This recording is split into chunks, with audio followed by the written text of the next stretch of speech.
Hey guys, it's me. This isn't going to have an intro to it. It's not a technical spuddler video. Some of you know I'm putting together a channel called KIP for Knowledge is Power. And this will have lots of information how to keep children safe. Now, everybody knows I'm British, and this is very much for an American audience. Although the idea is that I will localize it to Britain, to Australia, to New Zealand, to Canada as I go along. But initially I just want to set this up specifically with information for the American audience. And of course, not being American, I could get some of the terminology wrong, or something might sound a bit weird. So I'm really just asking for your help to give it a quick look. If there's anything in there that you think is a little off, you want to suggest something that maybe I might want to put into it, then please let me know in the comments.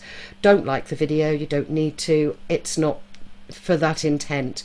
It really is just asking my community to give me a hand and just sanity check this video before I put it onto the official site for it, which will be known as Knowledge is Power.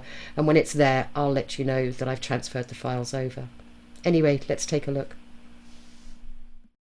Hello, my name is KIP, which stands for Knowledge is Power. These videos have been created by members of the true crime community as a way to guide and inform parents of ways to keep their child safe. My voice has been computer generated, and I have been created to represent the people who have helped to compile these videos. It should also be noted that this video contains some AI generated imagery. This information has been gathered together from various sources, and I have included links in the description where you can find resources that were used in the making of this video, as well as useful contact details for various charities and organizations that can provide you with further advice and assistance. A parent first truly feels the fear that their child may become lost when they begin to walk and then run. These little ones have just discovered a new superpower, and they want to explore the world that they live in. From research, it is clear that a toddler's mind is very different to that of a young person or teenager. At that age, they have no understanding of the concept of danger. However, their need to explore means that they are prone to running off. In fact, running off is part of a toddler's need to investigate and satisfy their inquisitive minds. And this is a perfectly normal stage in their development. As a summary of the advice available, here are some tips and suggestions for keeping your young child safe when out and about. Firstly, you will need to prepare your child for their first adventure walking outside with you.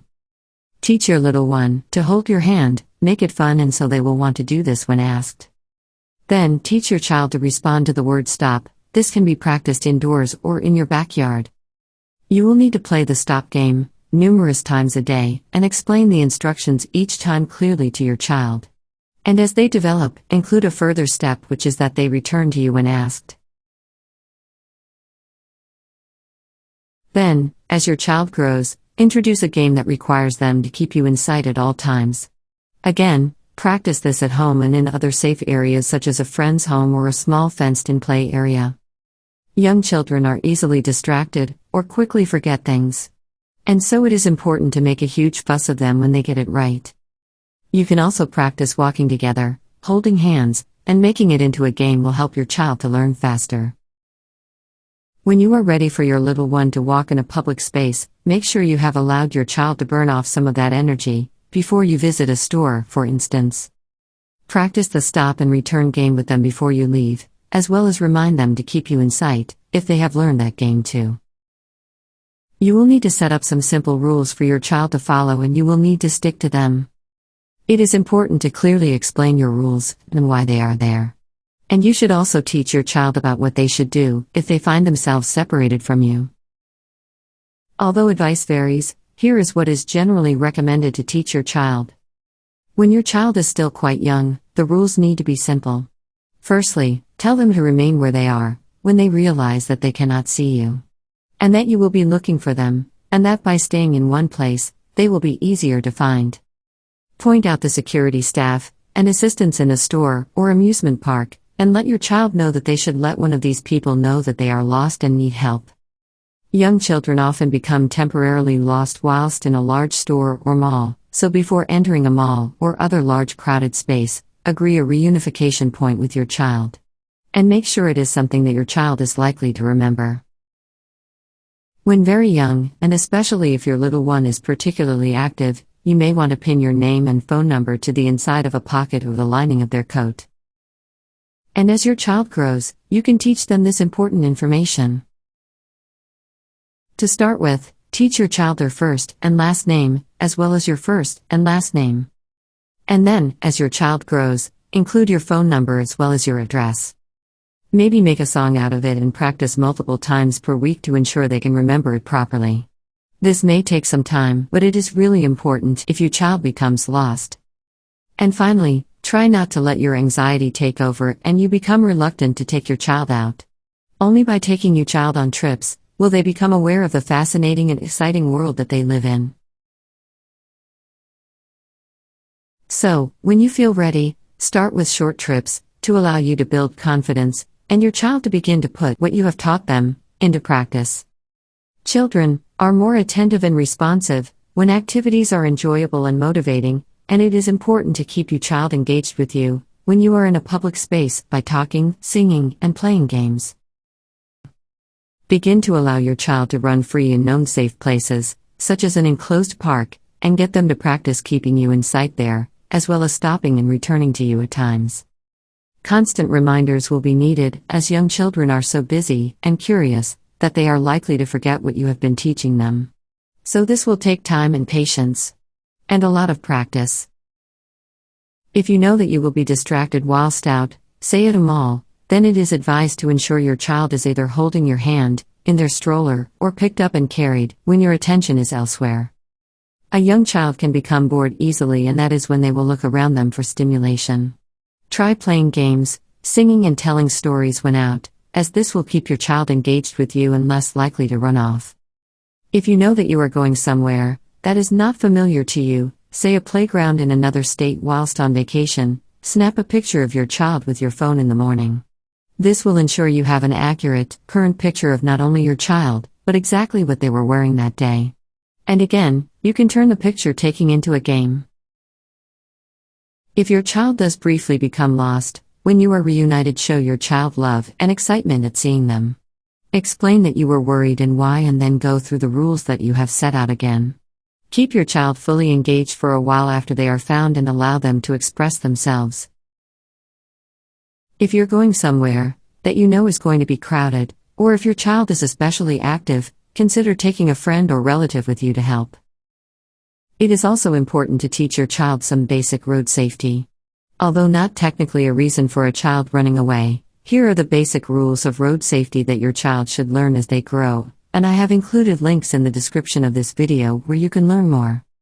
Firstly, teach your child the difference between a street and a sidewalk. Then make a game out of practicing looking both ways before crossing the street. And include the motto, stop, look, listen, think. Make it a firm rule that your child must hold hands in the parking lot, and when crossing the street. And explain to them that they should never chase anything into the street, no matter what it is. You will need to teach your child about crosswalks, the white lines to walk within, and what the signs mean. Children should always walk on the inside of the adult walking with them, that is away from the street. You may also wish to talk about being visible at night and being extra careful when crossing a street after dark. If you do become separated, there are some steps you can take to find your child quickly. If you lose sight of your child in a mall, store, or other large facility, loudly shout your child's name. If that doesn't work right away, you can switch to shouting a description of your child for other adults to hear and respond to. Repeat this over and over, getting the people around you to start looking too. If you have an up-to-date picture of your child on your phone, you can show this to those looking, and describe what your child was wearing too. Notify the store manager or security office if your child cannot be found. Then immediately call your local law enforcement agency. Often, although it is better that the lost child stays where they are, and the parent finds them, they will return to the place that they last saw their parent or guardian. Therefore, if possible, make sure there is someone waiting for them at that spot. Ideally, this should be a person who they know or is a member of staff for the shop or facility that you are in. Many stores have a Code ATOM plan of action in place. The Code ATOM program is a strictly defined procedure for employees to follow when someone reports a lost or missing child. so these members of staff will know exactly what to do. The program was originally created by Walmart stores, in cooperation with the National Center for Missing and Exploited Children, and has since been implemented by many other stores and facilities throughout the United States. If your child goes missing in a park or outdoor space, again shout their name loudly and repeatedly, then add their description, as mentioned before. After engaging the help of others, take a few deep breaths, and think about places your child might have wandered off to that are close by. If you still can't find your child, immediately call 911, especially if you're in a place that might pose a danger, such as a busy city street or a beach. Luckily, most young children that run off are found very quickly, but those few moments when they are lost can be very stressful, so when you are reunited with your child, make sure not to transfer this anxiety onto them. Instead, greet them warmly, and then calmly explain to them why running off was wrong, and restate your rules such as staying close, or always holding your hand, whatever those rules are. I will be covering what happens when you call 911, and the information and procedures that will be used by them to reunite you with your child, in a later video. Thank you for watching, and I hope that you found this video useful. Please subscribe to this channel if you would like to learn more, as I will be adding new videos to the channel on a regular basis. And my next video will be about strategies and guidelines for dealing with a slightly older child that you are concerned might run away, or in fact, threatens or leaves home regularly. And finally, please remember that there is help out there for any parent struggling whatever the issue, and the internet is a good source of general information, as well as details on who to contact for help. And as my name states, knowledge really is power.